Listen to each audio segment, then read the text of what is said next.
이토 히로부미 이 책을 통해 이토 히로부미의 생애와 함께 우리나라를 침략한 근대 일본의 역사를 들여다보고 있습니다. 이 책 한 권만 잘 읽어도 근대와 현대 일본 사회를 이해할 수 있습니다. 살인과 방화로 22살을 시작한 이토는 그해 5월에는 영국 유학길에 오릅니다. 사실은 부족한 유학 자금을 대기 위해 조슈번의 무기 구입 자금을 횡령해서 가져갔지만 조슈번이 이를 눈감아주는 방식으로 지원한 건데요. 조슈번이 훗날 조슈5라고 불리는 이토와 이노우에를 포함한 이들 5명을 유학 보내기로 결정한 것은 존왕 양의의 입장에서 양의를 하려면 서양을 잘 알아야 하기 때문이었는데, 이들 5명이 요코하마를 출발해 며칠 뒤 영국행 배를 타기 위해 상해에 도착했을 때 상해에 모인 각국의 군함들, 증기선, 범선이 끊임없이 지나가는 것을 보고 이미 양의는 잘못됐다는 걸 느꼈다고 합니다. 그리고 우여곡절 끝에 영국 가는 배를 타긴 했는데 영어 소통이 잘못돼서 항해 목적을 말할 때 네이비, 해군에 대해 배우겠다는 표현을 내비게이션, 항해술로 잘못 말하는 바람에 배 승객이 아닌 항해술을 배우려는 선원 지망생 취급을 받았습니다. 그래서 배삭을 다 지불하고도 고되게 갑판 청소를 하고 식사도 승객용이 아닌 부실한 선원용 음식을 먹으면서 4개월 동안 몇 번의 죽을 고비를 넘겨야 했는데요. 그리고 나서 도착한 영국 런던의 발달된 도시의 모습을 본 이토는 그때 외세를 배척해야 한다는 양의의 사고를 완전히 버렸다고 합니다. 런던 대학의 유니버시티 칼리지의 학생 명부에는 이들 5명의 이름이 아직 남아있다고 합니다. 한국 최초의 유학생은 6일준인데 조선이 미국과 수호조약을 체결한 다음 해인 1883년 6일준이 보빙사절단의 일원으로 미국에 갔다가 보스턴 대학에서 유학을 했으니까 이토의 영국 유학이 6일준보다 20년 더 빨랐습니다. 그런데 이 조슈5가 런던 대학에 등록은 했지만 영어를 거의 못했기 때문에 대학에서 강의를 통해 배운 것보다는 런던의 도로와 건물, 기차, 은행, 공장같이 매일의 경험에서 보고 배우는 것이 대부분을 차지했다고 봐야 할 것 같습니다. 이토의 유학은 6개월 만에 중단됐는데 1863년 7월에 영국 군함 7척이 사스마를 폭격한 일로 사스마의 시가지 절반 이상이 불타는 큰 피해를 입었습니다. 그래서 사스마는 조슈를 포함한 다른 번들과 연합해서 전쟁을 준비하고 있었는데 조슈번이 외국 함대와 전쟁하는 것을 막기 위해 귀국을 결정하면서 나머지 3명은 남아서 유학을 계속하기로 하고 이토와 이노우에 가오루 2사람만 귀국하게 됩니다. 머리를 짧게 자르고 양복을 입은 이토와 이노우에는 번의 정부 청사에 나가서 조슈번의 유력자들 앞에서 영국 유학에서 보고 들은 서양의 정세를 설명할 기회를 얻었고, 번 정부는 초보적인 일상회화의 수준이지만 영어를 할 줄 아는 2사람에게 외국 함대에 응접을 담당하라는 명령을 내립니다. 6개월간의 짧은 영국 유학이 이렇게 이토의 인생을 바꿔놓게 되는데요. 1864년 8월 영국, 미국, 프랑스, 네덜란드의 4국 연합 함대가 시모노세키 항에서 포격을 시작하자 조슈번은 강화사절을 보내면서 이토와 이노우에를 통역으로 딸려 보냅니다. 이토는 영국에서 일본으로 돌아올 때 같은 군함을 타고 오면서 친해진 어니스트 사토라는 영국 공사관 통역을 만나서 교섭을 진행했는데, 저자는 이토의 영어보다는 어니스트의 일본말 실력이 더 나아서 그런대로 대화가 통했다고 썼습니다. 이토는 조슈번에 대한 배상금을 막부에 떠넘기는 방식으로 강화 협상을 마무리합니다.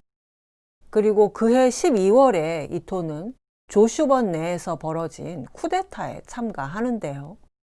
원래 조슈번이 막부의 지시를 따라야 한다는 막부파와 존왕파로 갈라져 있었는데, 당시 막부파가 번을 장악하고 있었던 것을 존왕파가 번의 사무소를 습격해서 막부파 세력을 몰아냈는데, 이토도 여기에 자기가 조직한 10수명의 대원을 이끌고 참가한 겁니다.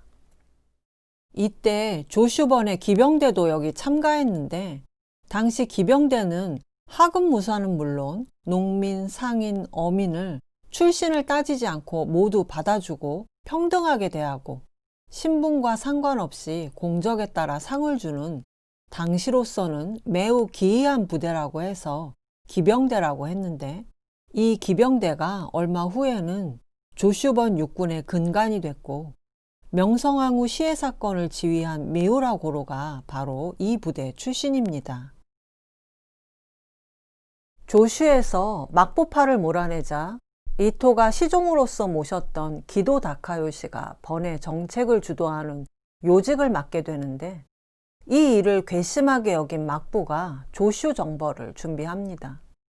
조슈 또한 막부와의 전쟁에 대비했는데, 1865년 7월 이토와 이노우에는 무기 구입을 위해 나가사키로 출장을 갑니다. 그런데 이때 나가사키에는 도사번을 탈번한 무사 사카모토 료마가 와 있었습니다.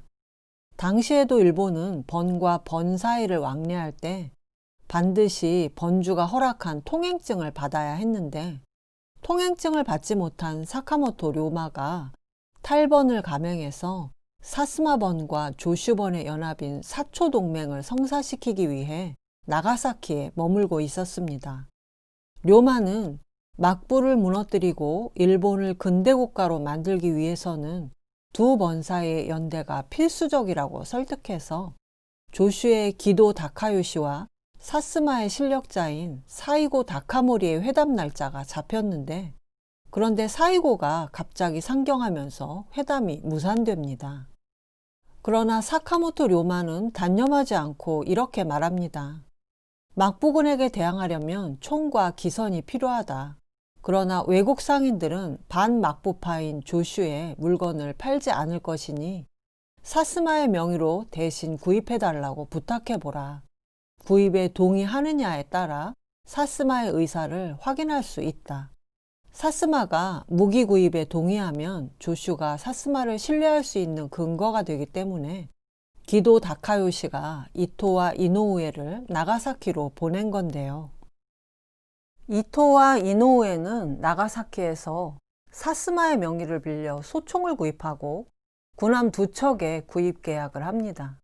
그리고 사스마 배에 소총을 실어서 조슈의 시모노세키까지 실어 날랐습니다. 이 모기 구입이 성공함으로써 사초 동맹의 분위기가 무르익었고, 마침내 1866년 1월에 사이고와 기도가 사스마번의 관사에서 만나서 원래 막부파였던 사스마가 막부에 협력하지 않고 조슈와 손을 잡는다는 6개 조항의 사스마 조슈, 줄여서 사초 밀약을 맺게 됩니다. 그리고 이 밀약에 기반한 사초 동맹이 막부를 무너뜨리는 결정적인 계기가 됩니다. 이토가 사초 동맹에서 한 역할은 외국 상인에게서 무기와 군함을 구입하는 작은 역할이었지만, 사초 동맹의 성패를 가름하는 나름 중요한 일을 수행함으로써 메이지 유신에 작지만 큰 공을 세운 것이 됐습니다. 1866년 6월 드디어 막부군의 조슈 정벌 전쟁이 시작됐는데, 막부의 병력이 조슈 병력의 10배에 달했지만, 그러나 막부군 쪽이 여러 전투에서 패배합니다. 가장 강한 군대를 가진 사스마번이 사초 밀약에 따라 전투에 참가하지 않았고, 조슈번이 새로 구입한 군함이 막부 함대를 기습한 것이 결정적이었는데요. 그런데 이 와중에 쇼군이었던 도쿠가와 이에모치가 21살의 나이로 갑자기 죽었기 때문에 막부는 어쩔 수 없이 조슈 정벌을 중지합니다. 또 1867년 1월에는 고메 일왕이 아침에 죽은 채로 발견됐는데, 역시 35살의 젊은 나이였기 때문에 사인으로 독살설이 있기도 했습니다. 가장 강한 조슈와 사스마가 동맹을 맺은 상태에서 쇼군과 왕이 잇따라 죽으면서 결국 전국을 주도해 가는 것은 이 두 번의 지도자들 차지가 됩니다. 1867년 2월에 14살 메이지 왕이 등극하는데 메이지 왕은 고종과 동갑이었다고 합니다. 재위 기간도 메이지 왕이 45년, 고종도 11살에 등극해서 43년으로 비슷했는데요. 이제 이토는 준사고, 준무사에서 한 단계 또 신분이 올라서 사고가 됐습니다. 이제 상급무사까지 한 단계만 남았는데 기도는 이토를 부관으로 데리고 다시 나가사키로 가서 사초 동맹을 조율합니다. 그런데 메이지 왕이 등극한 그해 11월에 사스마와 조슈가 함께 막부를 공격하려는 움직임을 알게 된 마지막 쇼군 도쿠가와 요시노부가 겁을 먹고 스스로 천황에게 정권을 바친 대정봉환이 일어납니다. 이렇게 일이 술술 풀릴 수 있나 싶은데 막부는 스스로 정권을 바침으로써 그 다음 구성되는 신정부에서 실권을 가지려고 했던 거지만 막부를 폐지하고 왕을 중심으로 새로운 정치를 한다는 왕정복고 대호령을 통해 도쿠가와 막부는 260년 만에 폐지되고 메이지 신정부가 수립됩니다. 이것을 메이지 유신, 명치 유신이라고 하는데 유신은 원래 시경에 나오는 말이죠. 주수구방, 기명, 유신. 주나라가 비록 제후국으로서 오래된 나라지만 하늘로부터 천명을 끊임없이 새롭게 받았기 때문에 혁명을 통해 천자국이 될 수 있었다는 뜻으로 유신이라는 말을 썼는데 일왕이 막부로부터 정권을 넘겨받은 왕정복고를 혁명이라고 할 수는 없으니까 유신이라는 말로 표현한 겁니다. 이때 신정부의 요직을 차지한 것은 다이묘에 소속돼 있던 하급무사들 출신이었는데 대부분 행정 경험도 없고 나이도 어렸습니다. 사스마의 사이고 다카모리만 40세였고 나머지 인물들은 대부분 30대 초중반, 그 중에서도 이토가 27살로 가장 막내격이었는데요. 메이지 유신과 메이지 정부를 평가할 때 가장 큰 특징이 젊은 사람들이 주도했다는 점인데 젊고 해외 경험이 있는 사람들이 정부를 구성하다 보니까 서구 문명과 제도를 재빨리 모방하고 배울 수 있었던 것이 아닐까 합니다. 그런데 일왕과 신정부가 막부를 완전히 배제하자 막부 군대가 전쟁을 일으킵니다. 그러나 전쟁 초반부터 신정부군이 여러 전투에서 승리를 거두고 막부군이 있던 에도성을 포위하자 막부군의 육군 총재 가스 사이슈가 사스마의 사이고 다카모리를 만나서 공격 중지를 요청하고 신정부군이 에도성에 무혈 입성하도록 했는데 이 두 사람의 담판이 당시 인구 100만이 넘는 대도시였던 에도를 구했다는 평을 받고 있습니다. 이렇게 해서 도쿠가와 막부는 큰 유혈 충돌 없이 완전히 무너지고 젊은 인사들로 꾸려진 신정부는 지방 통치를 담당했던 번을 없애고 중앙정부의 통제를 받는 현을 두는 폐번치연과 같은 개혁을 실시해 나갑니다. 이토는 지방 행정이 바뀌면서 새로 설치된 21개 현 중에 효고현의 지사가 되면서 정치 인생을 시작합니다. 지사는 중소규모 번의 번주인 다이묘와 동격이니까 평민에서 대신의 반열에 오르게 된 셈이었는데요. 이토는 이 즈음부터 이토 히로부미라는 이름을 사용합니다. 히로부미는 한자로 박문인데 논어에 박학 어문 약지 이래 학문을 널리 배우고 예로서 집약시킨다. 줄여서 박문양례라고 하는 표현이 몇 군데 나오는데 이토 리스케라는 이름이 촌스러운 하급무사의 느낌이라면 2등 박문, 이토 히로부미는 일본인들에게 장중한 느낌을 준다고 합니다. 이토가 이름이 여러 번 바뀌었는데 이때부터는 2등 박문을 쭉 사용합니다.